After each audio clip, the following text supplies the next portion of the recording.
በስመ አብ ወወልድ ወመንፈስ ቅዱስ አሐዱ አምላክ አሜን።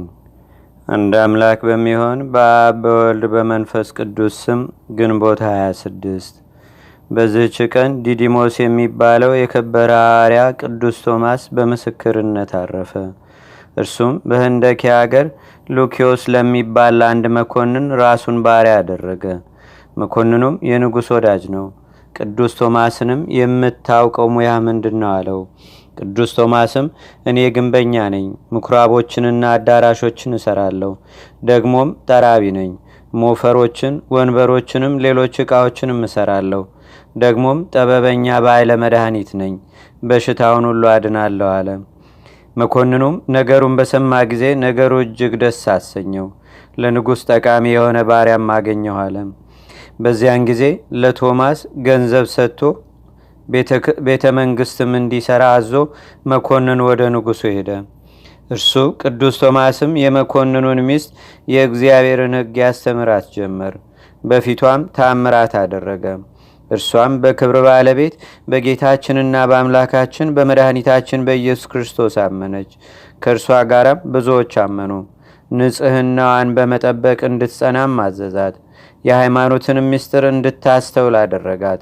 መኮንኑም ከንጉሥ ዘንድ ሲመለስ ሐዋርያው ቅዱስ ቶማስ ያደረገውን አየ።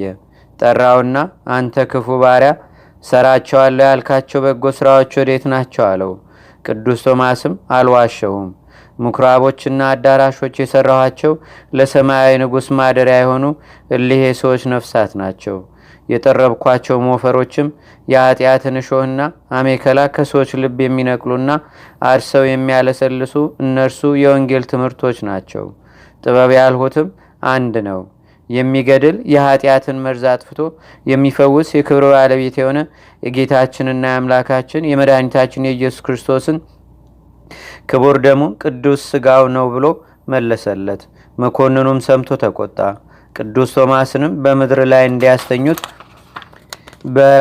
በአራት ማዕዘንም ችካል ተክለው እጆቹንና እግሮቹን በገመድ ወጥረው አስረው ቆዳውን እንዲገፉ ጨውና ኮምጣጤ በተገፈፈው ሥጋው ላይም እንዲደፉበት አዘዘ። መኮንኑም እንዳዘዘ ይህን ሁሉ አደረጉበት። እርሱም ከእግዚአብሔር በተሰጠው ትዕግስት ይህን ስቃይ ተቀበለ። የመኮንኑ ሚስት ቆዳውን ሲገፉት በቤቷ ሰገነት መስኮት ባየችው ጊዜ በድንጋጤ ወድቃ ሞተች። መኮንኑም እጅግ አዘነ። የክብር ባለቤት ጌታችንም ቶማስን አጸናው። ወዲያውኑም ተነሳ። ከላዩ የገፈፉትንም ቆዳ ወስዶ ከመኮንኑ ሚስት በድን ላይ ጥሎ አርሶንያ ሆይ የክብር ባለቤት በሆነ በጌታችንና በአምላካችን በመድኃኒታችን በኢየሱስ ክርስቶስ ስም ተነሺ አለ። ወዲያውኑ ዓይኗን ገለጠች። ፈጥና ተነስታም ለሐዋርያው ለቅዱስ ቶማስ ሰገደችለት። ሉኪዮስም አይቶ ደነገጠ። ለሐዋርያውም ሰገደለት። ይቅርታ የሚያደርግለት ዘንድ በመለማመጥ ለመነው። ቅዱስ ቶማስም በጌታችን ካመንክ ትድናለህ አለው። እርሱም በክብር ባለቤት በጌታችንና በአምላካችን በመድኃኒታችን በኢየሱስ ክርስቶስ አመነ። እንዲሁም የአገር ሰዎች ሁሉም አመኑ። በአብ በወልድ በመንፈስ ቅዱስ ስም አጠመቃቸው። ኤጲስቆጶሳትን ቀሳውስትንና ዲያቆናትንም ሾመላቸው። እያስተማራቸውና በቀናች ሃይማኖትም እያጸናቸው ከሳቸው ዘንድ ኖረ። ደዌ ያለበትንም በላዩ ቆዳውን ሲያኖርበት ወዲያው ይድናል። ከዚህ በኋላም ከእነርሱ ዘንድ ወጥቶ ቀንጦሪያ ከሚባል አገር ገባ። ሲገባም አንድ ሽማግሌ ሰው መራራ ልቅሶ እያለቀሰ አገኘ። ቅዱስ ቶማስም እንዲህ ለምን ታለቅሳለህ አለው። ሽማግሌውም 7 ልጆች ነበሩኝ፣ በሐሰት ነገር ንጉሥ ገደለብኝ፣ ደግሞም ዕዳ አለብኝ። ከእነርሱ አንዱስ እንኳ ቀርቶ ቢሆን ለኑሮዬ በተራዳይ ነበር ብሎ መለሰለት። ቅዱስ ቶማስም ሰምቶ ቆዳውን ሰጠውና ይህን ወስደህ በልጆች መቃብር ላይ አኑር አለው።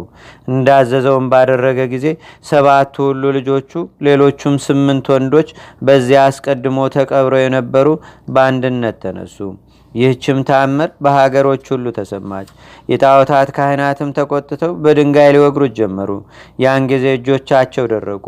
የቸራ አምላክ ሐዋርያ ቅዱስ ሆይ ከፈጣሪ ከጌታችንና ከአምላካችን ከመድኃኒታችን ከኢየሱስ ክርስቶስ በቀር ሌላ አምላክ እንደሌለ አመን፣ ማረን፣ ይቅርም በለን እያሉ ጮኹ።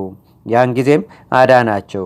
የቀናች ሃይማኖትንም አስተምሯቸው በአብ በወልድ በመንፈስ ቅዱስ ስም አጠመቃቸው። ኤጲስቆጶሳትን ቀሳውስትንና ዲያቆናትንም ሾመላቸው። ከዚህ በኋላም ወደ አቴና ወደ ሜቅዶንያ ሄደ።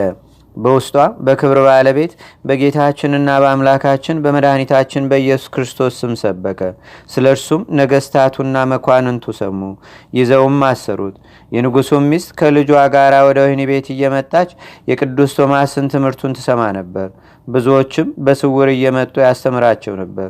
በክብር ባለቤት በጌታችንና በመድኃኒታችን በኢየሱስ ክርስቶስም አመኑ። ንጉሱም ስለ ሚስቱ ተቆጣ። ነገር ግን በሕዝብ መካከል መግደልን ፈራ። ከከተማው ውጭ ቅዱስ ሐዋርያ ቶማስን አውጥቶ እስከሚሞትም በጦር እንዲወጉት 4 ወታደሮችን አዘዘ። የንጉሥ ልጅም ቁሞ ይመለከት ነበር። የአገር ሰዎችን ባወቁ ጊዜ ከወታደሮች እጅ ሊያስጥሉት ወጡ። ግን ሙቶ አገኙት። አንስተው ገንዘው ከነገስታት መቃብር በአንዱ አኖሩት። በንጉሱ ልጅም ሰይጣን ተጭኖበት የሚያንከባልለው ሆነ። ከልብሱም ጥቂት ወስደው በንጉሱ ልጅ አንገት ላይ ሊያንጠለጥሉበት ወደ ቅዱስ ቶማስ ስጋ መጡ። መቃብሩንም በከፈቱ ጊዜ አላገኙትም፣ ጌታችን ከዚያ አፍልሶታልና። ከመቃብሩ አፈርም በእምነት ወስደው በንጉሱ ልጅ አንገት ላይ አንጠለጠሉ። ያን ጊዜም ዳነ። ንጉሱም የክብር ባለቤት በሆነ በጌታችንና በአምላካችን በመድኃኒታችን በኢየሱስ ክርስቶስ አመነ። ከዚህ በኋላ ቅዱስ ሐዋርያ ቶማስም ለብዙዎች ተገለጸላቸው። እርሱ ሕያው እንደሆነ ጌታችንም በመንግስቱ ውስጥ እንደተቀበለው ነገራቸው። የክብር ባለቤት በሆነ በጌታችንና በአምላካችን በመድኃኒታችን በኢየሱስ ክርስቶስ የቀናች ሃይማኖት እንዲጸኑም አዘዛቸው። የሐዋርያው የቅዱስ ቶማስም በረከቱ በአገራችን በኢትዮጵያ በሕዝበ ክርስቲያኑ ሁሉ ላይ ለዘላለሙ አድሮ ይኑር፣ አሜን። ዳግመኛም ከተአምራቶቹ አንዱን እንጽፋለን። አንድ ጻድቅ ሰው እግዚአብሔርን የሚፈራ በግብፅ አገር ነበረ። ይነግድም ዘንድ ወደ ህንደኬ ሄደ። ግንቦት 26ም ሲሆን በሐዋርያው ቅዱስ ቶማስ በዓል ብዙ ህዝቦችን የቅዱስ ቶማስ እጅ በውስጡ በምትኖርበት ባህር ተሰብስበው አያቸው። በዚያን ጊዜም የባህሩን ውሃ ጨርሶ እስከሚያስወግደው ድረስ ጥቅል ንፋስ ተነሳ። ሰዎችም ሁሉ በደሴት ወዳለች ቤተ ክርስቲያን ገብተው ሲጸልዩ አደሩ። በማግስቱም በቅዱስ ቶማስ በዓል ቅዱስ ቁርባንን ለማቀበል ቀደሱ። የሐዋርያው ቅዱስ ቶማስ እጅ ያለ ጥፋት ሕይወት ያላት ስለሆነች የጌታችንን ሥጋ በላዩ አደረጉ። በቅዱስ ሐዋርያ ቶማስ እጅም ቅዱስ ቁርባንን ሊቀበሉ አንዱ ከሕዝቡ መጡ።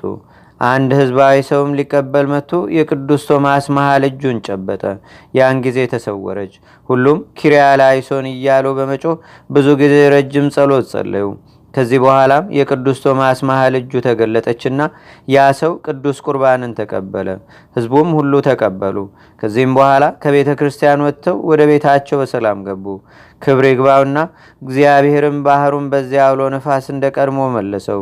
በየዓመቱም እንዲህ ይሆናል፣ ሁልጊዜም እስከ ዛሬ ድረስ። ለእግዚአብሔርም ምስጋና ይሁን። እኛንም በሐዋርያው በቅዱስ ቶማስ ጸሎት ይማረን፣ በረከቱም ይደርብን ለዘላለሙ አሜን። ሰላም ለቶማስ እንተደለው ይገስሶ ለርጉዝ በግ ድህረ ተንሳ ደቂሶ ለአንቅሆ ሙታን ሰብ ወነፍሰ ድውያን ለፈውሶ አንሶሰ ውስተ ኩልሄ ወነገደ መርሶ አምሳለ ጽፍነት እንዘይጸውር ማይሶም።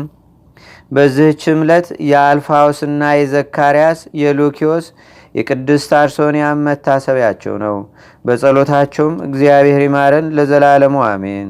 ሰላም ለአርሶንያ እንተበቆለ ውስቴታ ለቃለ ቶማስ እጠታ ኩነኔ ዚያሁ ነጺራ ዘበቃለ ሉኪዮስ ምታ ዘበንቲያሁ አመኮነ ሙታ በተከርኖ ማይሱ እዝግ ተንሳት የወታ። አንድ አምላክ በሚሆን በአብ በወልድ በመንፈስ ቅዱስ ስም ግንቦት 27 በዚህች ቀን ለአባቶች ሊቃነ ጳጳሳት 30ኛ የሆነ የእስክንድርያ አገር ሊቀ ጳጳሳት ቅዱስ አባት አባ ዮሐንስ አረፈ። በዚህችም ዕለት የማርያና የማርታ ወንድም ጻድቅ አልዓዛር አረፈ። በዚህችም ዕለት ለእግዚአብሔርም ምስጋና ይሁን። እኛንም በቅዱሳን መላእክት፣ ጻድቃን፣ ሰማዕታት፣ ደናግል፣ መነኮሳት፣ አበው ቀደምት ይልቁንም በሁለት ወገን ድንግል በምትሆን በእመቤታችን በቅድስተ ቅዱሳን በድንግል ማርያም ረድኤትና በረከት አማላጅነቷም በአገራችን በኢትዮጵያ በሕዝበ ክርስቲያኑ ሁሉ ላይ ለዘላለሙ አድሮ ይኑር፣ አሜን። ዛቅረብኩ ማሌታ ዘኪራ ይላፈ ምለተጸምዱከ ዘልፈ ለላነብብ ተወከብ ዘንዴቴ መጽሐፈ እንተረሰይ ከእግዚኦ ጸሪቀ መለት ውክበ ምላቡ ብላን ዘተርፈ ነቢያት፣ ቅዱሳን፣ ዋርያት፣ ሰባኪያን፣ ሰማያቶ፣ ጻድቃን፣ ደናግል፣ አዲ ወመነኮሳት ኢራን ባርኩ ባርኮ ጉባኤ ዛቲ መካን እስከ አረጋዊ ሊቁኑስ ህፃን ለዘጻፎ በክርታስ ወለዛ ጻፎን ዘይደርስ ለዛ አንበቦ ለዘተርጎሞ በልሳን አዲስ ወለዘሰማ ቃሎ በዝነ መንፈስ በጸሎተሙ ማርያም አራቂተ ኩሉም ባይ ስቡረ ማረነ ኢየሱስ ክርስቶስ አቡነ ዘበሰማያት